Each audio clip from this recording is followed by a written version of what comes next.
পশ্চিম Europe হোক বা সেটা আমাদের এই এশিয়া অঞ্চলের জাপান হোক, চীন হোক, কোরিয়া হোক, সবার সাথে কিন্তু আমার বৈঠক হচ্ছে।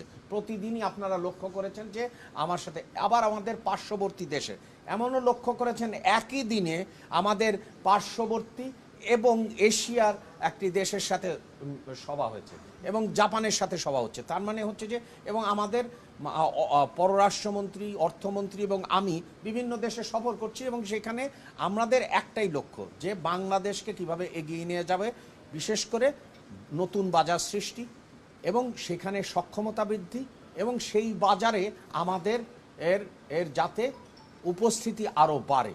এবং সেই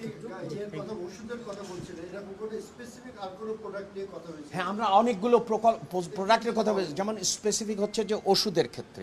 তা আমরা তারপরে আমরা চাই যে আমাদের কৃৎকৌশলগত, যেমন মার্কিন যুক্তরাষ্ট্র কৃৎকৌশলগত বিষয়ে বা বৈজ্ঞানিকভাবে কতকগুলো বিষয়ে এগিয়ে আছে। এবং আমি স্মরণ করিয়ে দিয়েছি যে অতীতেও মার্কিন যুক্তরাষ্ট্র বিভিন্ন বিষয়ে আমাদের সাথে সহায়তা করেছেন, সেটা শিক্ষার ক্ষেত্রে, সেটা হচ্ছে কৃষি গবেষণার ক্ষেত্রে। তা আমরা চাই যে এই ক্ষেত্রগুলো আরও বাড়ুক।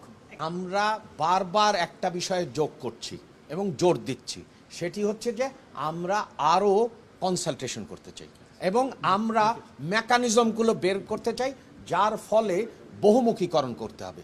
যেমন আমরা কতকগুলো কাজ করেছি যেটা আসলে খুবই উল্লেখ করার মতো, যেমন শ্রম আইনের যে সংস্কার হয়েছে বা আমাদের যে ফ্যাক্টরি স্ট্যান্ডার্ড, তার মানে সেটা তো আমাদের একটা দৃশ্যমান অগ্রগতি এবং এটা তো আপনারা লক্ষ্য করেছেন।